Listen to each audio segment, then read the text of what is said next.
Going live now.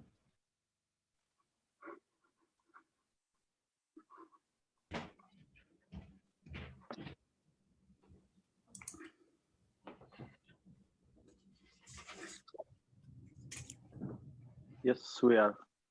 Okay, all right. Well, welcome everyone to another exciting session of the Smart Dialogue series. We have a wonderful group of participants today, some of which we know really well. Others are welcome, even if they're new. So today's presenter is Michelle Michael, and I'm just going to give you a brief idea about what she's going to be talking about. Obviously, she'll explain that in detail, but her brief bio. So I'll just read that out. Michelle is a doctoral student and a teaching fellow at the E.W. Scripps School of Journalism in the Scripps College of Communication here at Ohio University. Her research interests include are at the intersection of mass communication and intergroup solutions, identity and conflict, and the Western media's influence on the global media landscape. Before pursuing her higher education in the United States, Michelle worked for a national newspaper group in her home country, Sri Lanka, as a corporate communication executive and was a columnist for the group's weekly business paper, Financial Digest. In the US, Michelle has managed communications for B2B companies and has experience in both television and print newsrooms. The title of her presentation today is Framing Terrorism and Its Effects on Attitudes Towards Islam, an Experiment. So this experiment study looks at intergroup perceptions about Muslims and Islam. And without further ado, I'm going to hand over the presentation to Michelle and I think she can go ahead and share her screen. So Michelle, over to you. Perfect. Thank you so much, Dr. Khan. That was a great introduction. Let me get this started.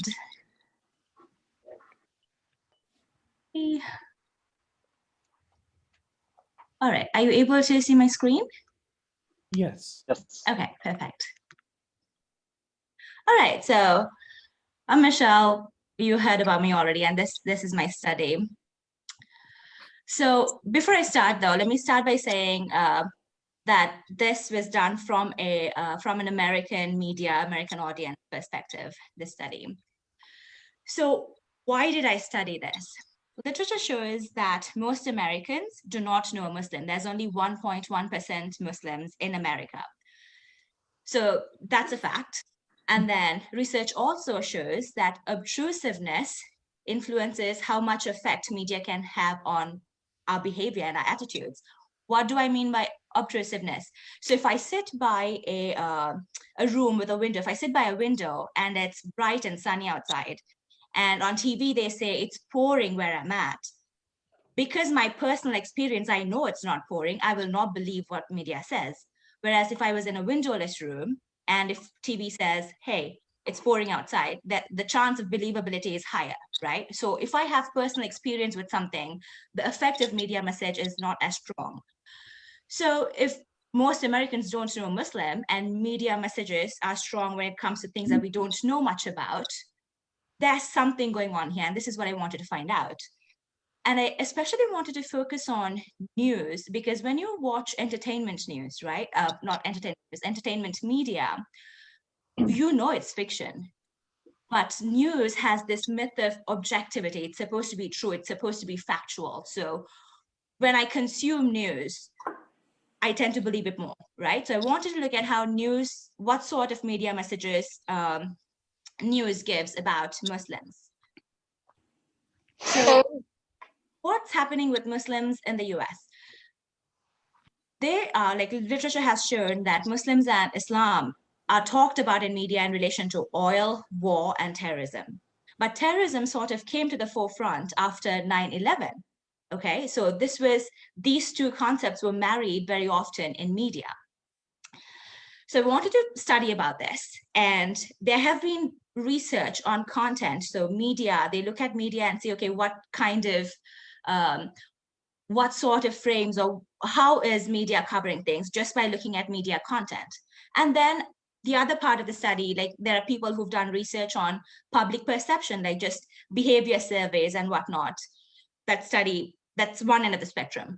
But I was trying to figure out whether I could connect this, sort of fill this gap between just looking at content and just looking at people and their behavior, whether I could fill that. So even if I fill that gap, to me, that was just the problem, right? That's just defining a problem or spelling out a problem. So I wanted to look at the problem, but I also wanted to see if media can have strong effects on people and their attitudes. Can media do something to negate or neutralize any stereotyping messages that were portrayed in news? So this is what I set out to study. So in order for me to put my experiment together, I had to use a couple of theories. I won't spend too much time on this, but I used a framing theory, which basically says news, media, messaging is always framed because there are constraints with resources. There's only so much you can cover. There's only so much like print space or airtime. So you can't tell everything about every story, right? So there are certain aspects that are highlighted and made prominent. So I wanted to look at framing to figure out any sort of how these frames affect attitudes. And then if I wanted to create an intervention through media, I wanted to use a social identity theory. What is social identity? Is we as human beings, psychologically, we look at ourselves as part of a group. And that's how like our identity is shaped by different memberships to different groups. For example, I am female. I am not male. So female then becomes my in-group. The group that I belong to becomes my in-group and everybody else is the out-group. So I'm a female. I am a student. I am Sri Lankan by nationality. So like those are my in-groups. So we all have these in-group identities which are contrasted against out-groups, those that do not belong to our group, right? So I wanted to use that to see whether how we source, like in a news story, if I use particular sources that connect with the audience's in-group, will their message about negating stereotypes be stronger? So I wanted to test that as well. So my questions was, does the usage of radical Islamic frame in terrorism news, does that influence a person's, an audience member's attitude towards Muslims?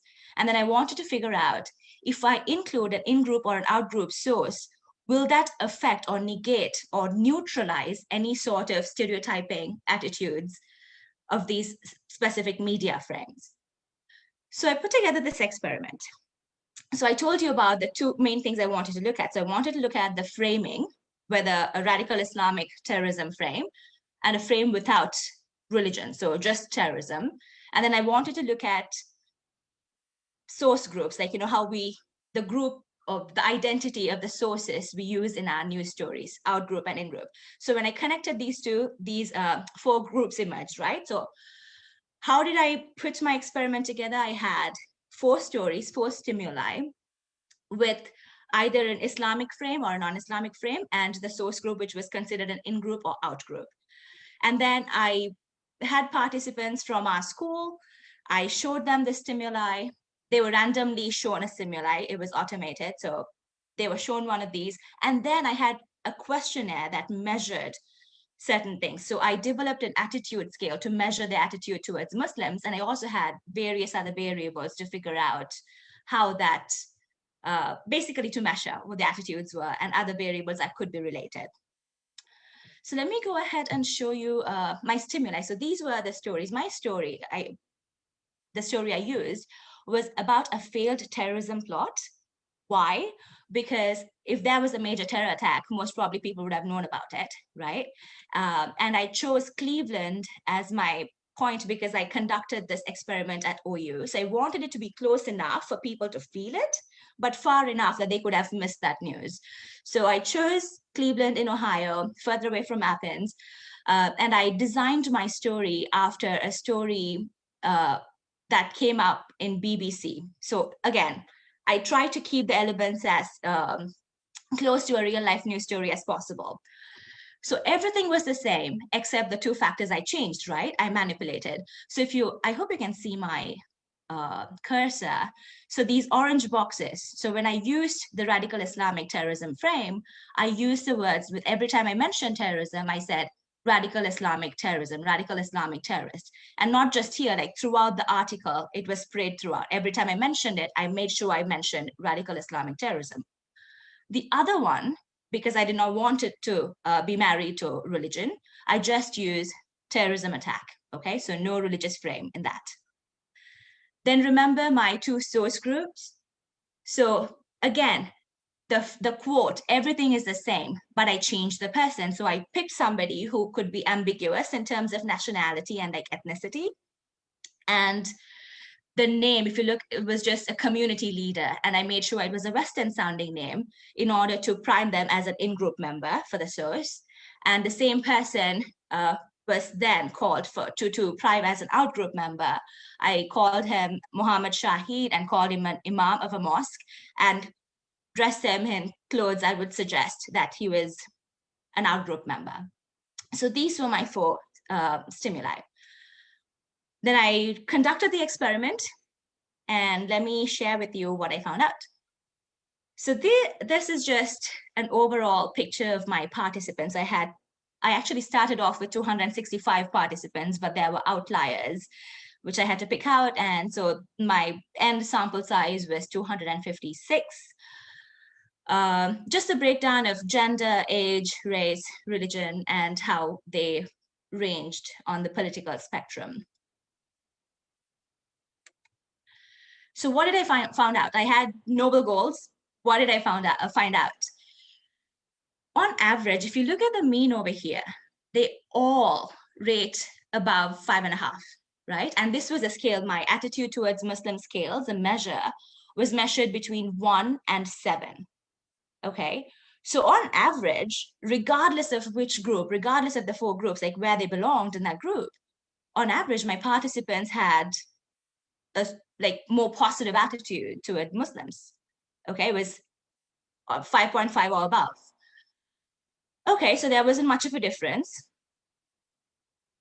Then I tested, this was to see between groups, which were these factors. My factors were the frame, terrorism frame, Islamic terrorism, and just regular terrorism frame, and my in and out group. I wanted to see whether there was any strong differences, any significant differences. So again, look at, I know it's a bunch of numbers, just focus on the orange boxes, the significant number level.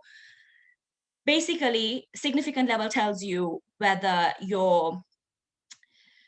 the differences you find, whether it's by chance or not. And usually the accepted significant level p-value or alpha is less than 0.05, which means it was not by chance, there's something going on.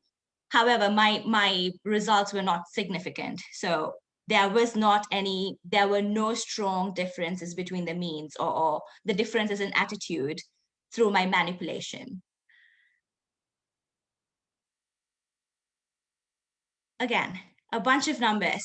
Just know that I ran all these tests. What do all these numbers mean?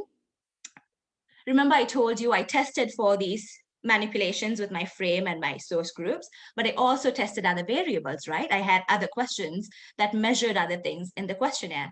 So these were some of the strong things like that was strongly related to people's attitude towards Muslims. The first one was political preference. That was strongly correlated with people's attitude towards Muslims. So if a person was more liberal, they had more positive attitude towards Muslims.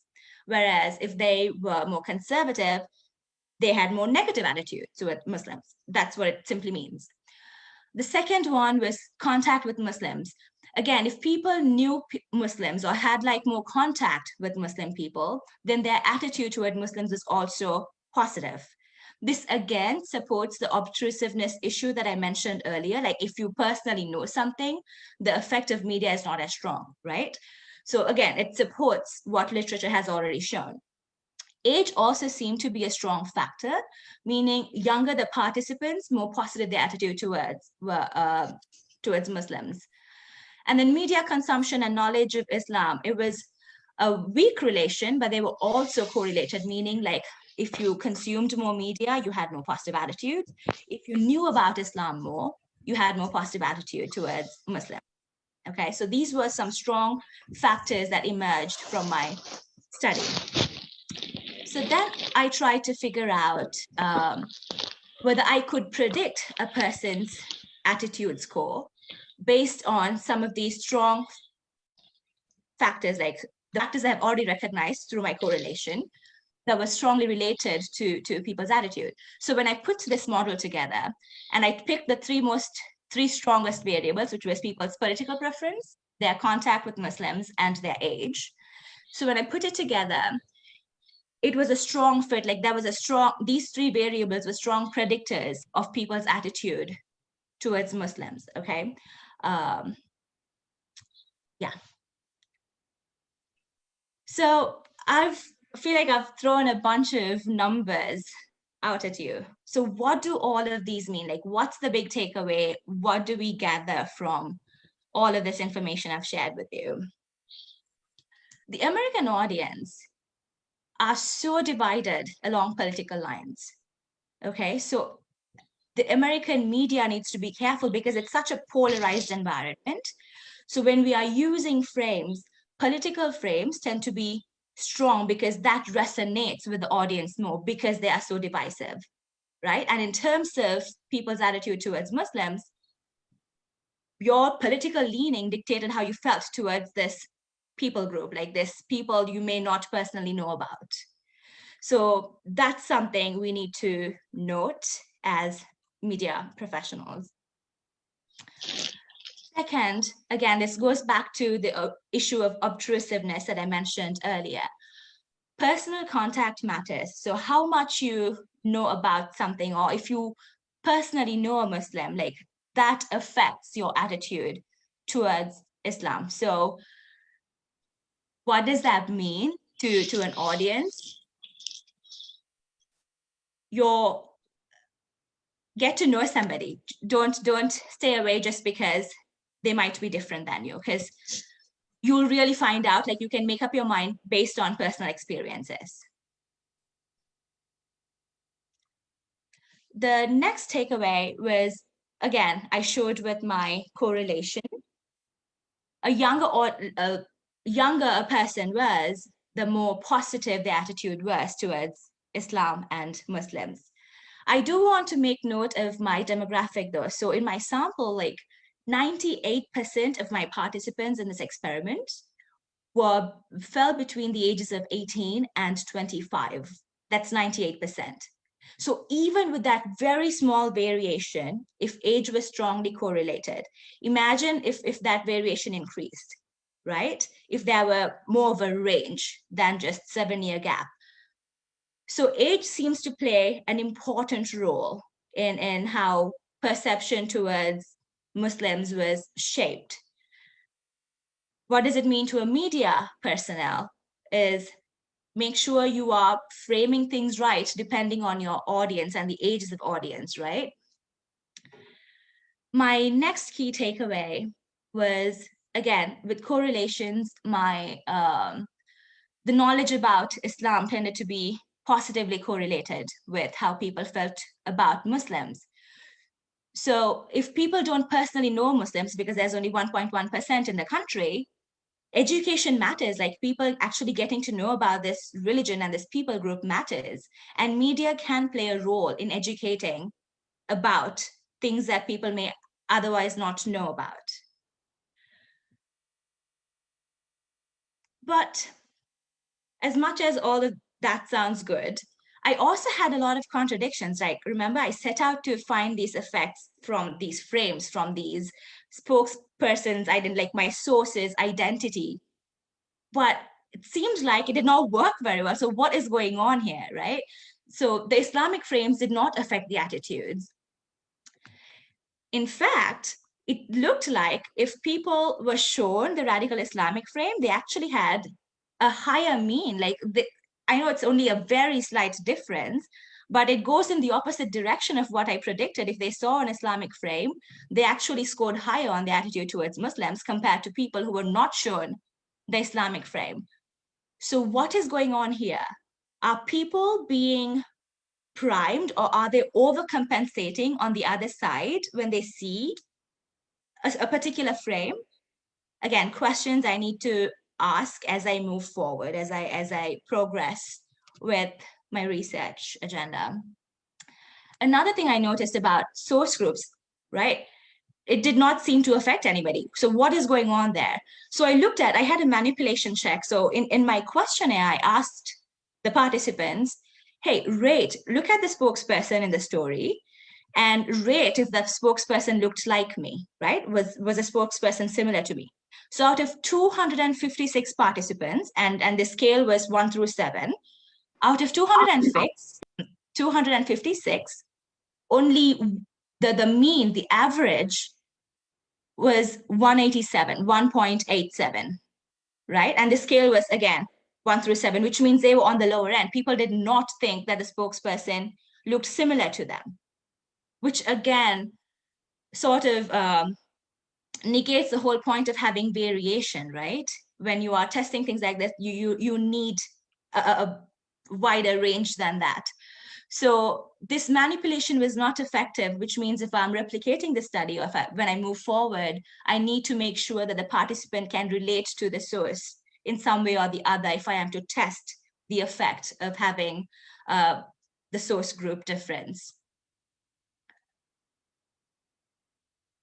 But looking overall, so when I zoom out and see, okay, what is going on here? Why are these contradictions? Why are they not strong?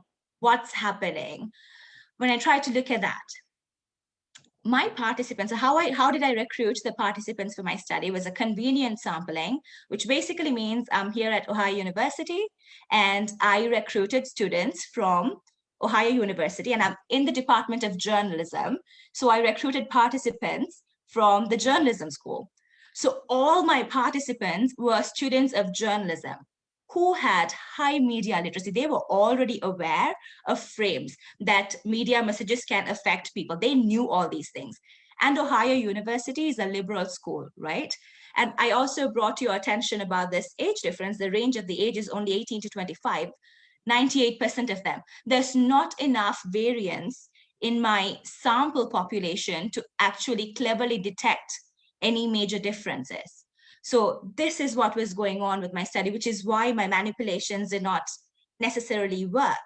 And going back to the frames, like, using radical Islamic terrorism frame and just regular terrorism frame, if all the journalism students knew that such strong frames can elicit strong negative emotions, they probably try to overcompensate by scoring themselves higher on the attitude scale.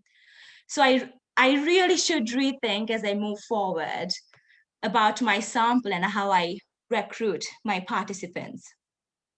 Because I do think if I replicate this study on a national scale with more variance, that the results could be different. All that said, what is the way forward? What's going to happen? What's next? I've already mentioned, repeat this experiment with a varied sample, so it's not limited to journalism students. And secondly, I think it's also important to prime the participants of how they think about the source group. Because remember, I mentioned when you look at the social identity theory, there are so many groups that you are part of. You don't just subscribe to one identity, right? There are so many labels we wear as people.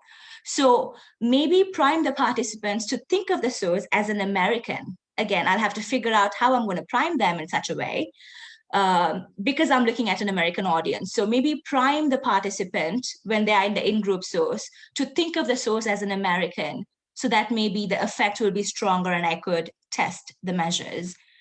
And lastly, and most importantly for me, was that I have to control for media literacy, because as people are becoming more and more aware of how media works and more literate with media and media savvy in general, that's going to affect the effect news media or any sort of media can have on people, right? So when I'm repeating the study, I will have to control for the media literacy aspect of the participant in order to get something tangible or see a clear difference at all.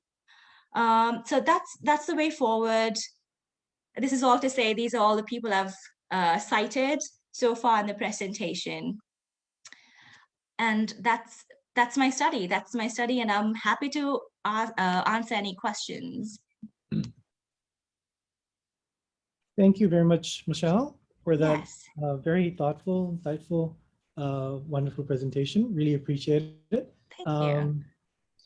I'll open the floor to questions. The way we usually have our dialogue series is that the first half of the session is for the presenter, and the second half is open for questions. So I'll open the floor to questions. Greg? Sure. I really enjoyed the presentation, Michelle. Thank you. Both the actual study itself and just your very thoughtful description of the shortcomings and the issues you encountered. I think it's great to be able to talk about those things in these kinds of settings. I wanted to ask you a little bit more about your discussion of controlling for media literacy. I was really struck in the results initially when you mentioned that there was a positive correlation between media consumption and positive attitude, because frankly, what I would have assumed about, based on what we already know about stereotyping of Muslims in most media, that you would have found the opposite there. And I think you may be onto something with this notion of people being aware of those sorts of issues and overcompensating or compensating in their answers to some of the other questions. So I guess I would just ask you if you could talk a little bit about how you would go about trying to control for those sorts of things in the next round, if you've thought that far ahead. Right. Great question. And thank you for the feedback, really. I don't know how tangibly I could control for media literacy yet. Again, I have not given it as much thought as I should have. But again, media consumption, I was surprised with the media consumption correlation as well. Because if you were consuming these stereotypes, you should have more negative attitudes, but it was in the other direction. But media consumption, if I control for media literacy, because just because you consume media does not mean you actually internalize it, right? Especially if you are literate about how media works and all these effects that media can have on you. So again, to answer your questions, I don't know whether I have ABC answer for this is how I'm going to control for media literacy yet, but that is something I need to be thinking about, because that was like the big takeaway for me, because media literacy really seemed to be affecting how people consume news and how media frames in general affect the audience. This also reminds me, at the same time I was doing this experiment, one of my colleagues was conducting his, and he was trying to test out Dunning-Kruger effect, which basically says people perceive or claim to know more or like of their abilities than they actually do, right? So he also tested this theory with journalism students. I mean, again, gathering participants can be a challenge for researchers when you're trying to experiment. And his theory was also not supported because he was trying to figure out whether people can spot fake news. And it was journalism students, and they were right in how confident they felt about spotting fake news, right? Or misinformation. So media literacy seems to be a very strong factor in all of this, which needs to be controlled for as we move forward. Yeah, thanks.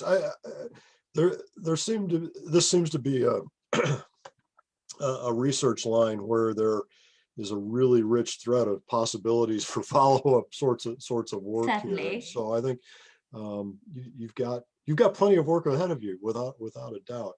Yes. Could I just ask one other question? You mentioned that when you ran the regression, you didn't include those sort of weaker relationship variables. Can I ask why you decided to leave those out at that stage?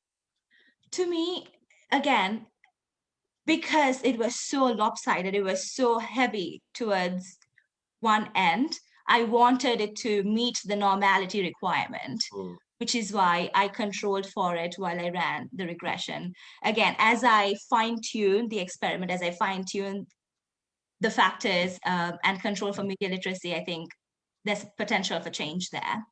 Yeah, I think, especially if you get a more diverse population Yes. in your sample, I think you'll see some of those other variables, age that you had here, I wouldn't be surprised to see education or some of the other socioeconomic variables pop in there as well. Certainly. Yeah. I'm keen to see how it goes when I can include more diverse population, as you mentioned. Yeah. Thanks, Michelle. Thank you. Thanks, Greg. Thanks for the questions. All right. I think we have a question from JIT. If you can please say your name and then you're welcome to ask the question. It's Jeet. First, Michelle, that was a really amazing presentation, and I have some couple of questions, rather like not clarification, but I'm interested to know like further, like if you can illuminate me, and it will be really nice to talk to you about this kind of research further on. And I got your email address to talk to you later on. Because a colleague and I are also working on coverage of terrorism and stuff. So your expertise will be really appreciated. I had one for your research course, for your RQ2, you said it was about how a Muslim, if there is a Muslim source, how it will affect the consumption of terrorism stories or the frames of terrorism if the source is, if the condemnation is coming from the Muslim source. So since you read a lot on it, and this is kind of coming from a critical theory angle on my part, is do you think, is it right or okay to asking the Muslims to address this issue rather than where the problem lies with the other side, kind of? You know what I'm saying? Because it's the majority that is putting, who has this sort of Islamophobic attitude. So it's not the Muslims' responsibility to defend themselves. Is that where you're coming from? Yes, absolutely. Okay. Thanks for the question and the feedback, Jeet. Great question. So my second research question, it was not about Muslims defending themselves per se. I wanted to find out if media can have strong effects on people's behavior and attitude, how the source, not necessarily source selection, but how people perceive, whether they perceive the source to be from their in-group or out-group, whether that could affect, or if media is indeed disseminating Islamophobic attitudes, can it be negated or neutralized by how we source for our stories?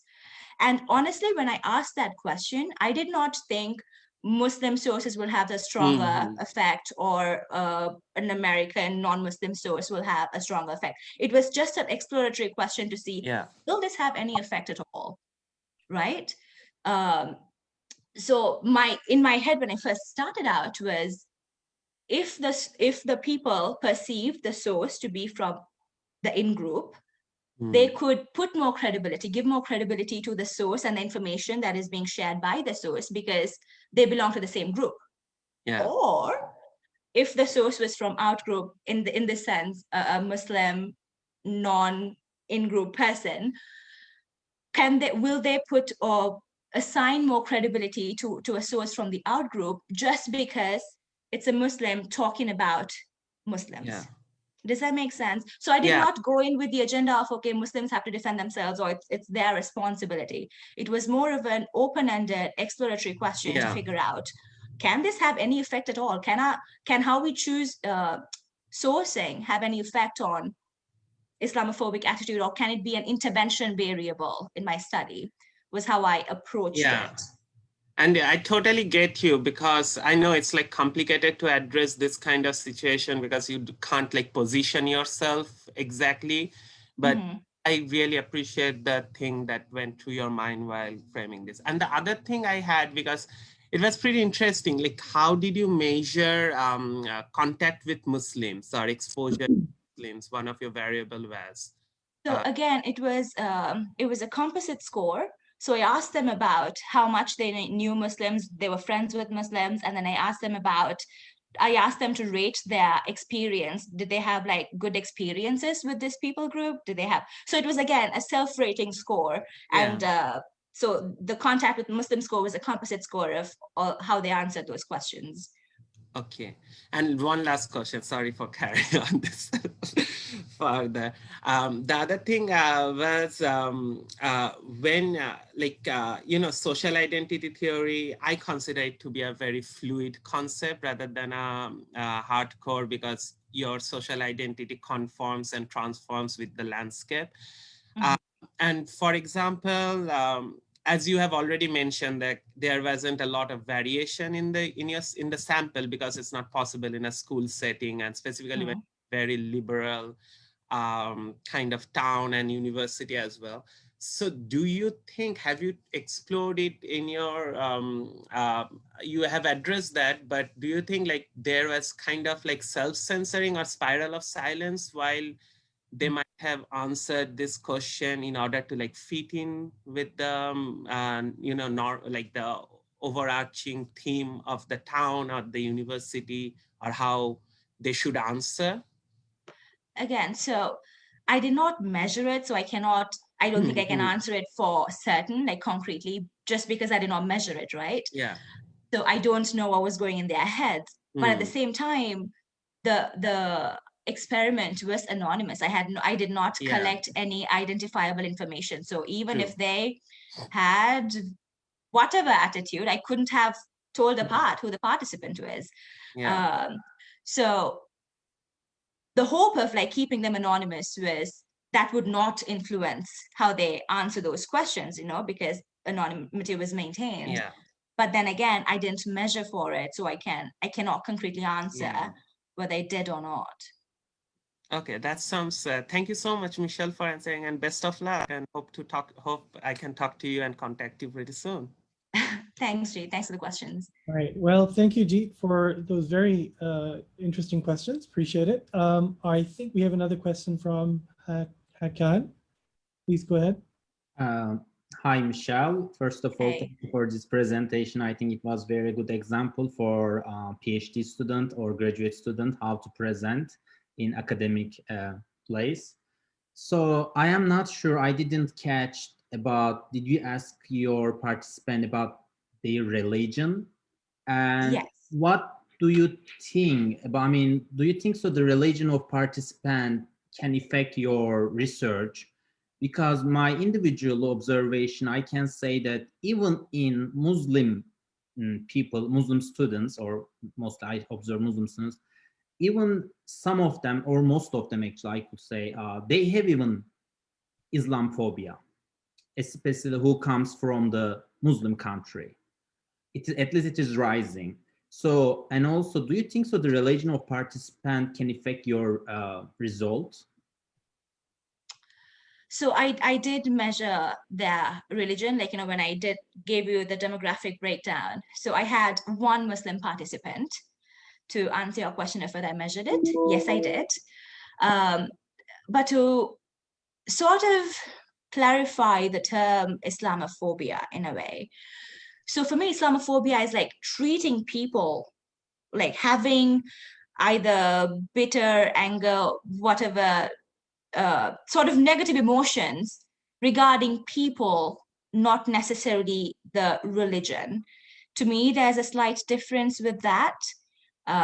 Because I was not measuring how people felt, like it was not Islam, it was towards Muslim. Were you okay with Muslim people? Was what I was trying to measure. Does that sort of make sense? I wanted to clarify that before I moved on. Okay, thank you. Yeah, so there was a slight difference with that, but I did not control for religion. To answer your question again, but 60% of my participants were Christians, and 32% of them said they do not associate with any religion at all. Right? So I did collect that information, but I didn't necessarily control that variable as I measured things. Thank you, Michelle. Thanks, Hakan. Great question. Thank you. Yes, Ghanem, please go ahead. Yes, Michelle. Thank you so much for this great presentation, and it's really clear your hard job on it. And I think one of your key findings was that personal communication reduce the attitudes toward Islamophobia or something like that. This is right because I mean, communication between people, that means direct feedback, exchange information right away, which ultimately lead to more understanding, absolutely. But it's not the same when we talk about mainstream media because there is no direct feedback at the very least. So my question for you is that how can we explore the ways in which media exposure can facilitate the social cohesion, in your opinion? So I'm trying to fully understand your question. So let me rephrase it. You're asking, yes, personal contact is important because you get direct feedback, not so with mainstream media. So how is that affecting? How can we explore the ways in which media exposure can facilitate social cohesion? Yeah, so that's sort of where I was trying to go with this as well, to understand, instead of studying just the content or just people's behavior, I was trying to figure out whether I could fill this gap and see how media exposure affects. And one of my findings was that exposure to media seemed to be positively related to people's attitude towards Muslims, right? Which sort of goes against what literature has shown, like, if stereotypes are prevalent in media messages, it shouldn't work that way, But so my relationship between these two variables were in the opposite direction, which is why I think it is so important to control for media literacy, because how people are affected by media is different based on how you perceive media, how much you know about media, how much you can pass through between like media messages, right? So I think, great question, because that's what I'm trying to find out. And as I move forward, I really do think I need to control for media literacy, because otherwise there's nothing concrete that I can find from such studies. Absolutely. I hope that answers your question. I tried. Absolutely, yeah, you did. Great. All right. Well, with this, I'd like to thank all the participants and those, especially those who asked a question. And a big special thanks to Michelle. Michelle, I'd like to just say a big thank you to you for presenting today. This was fabulous.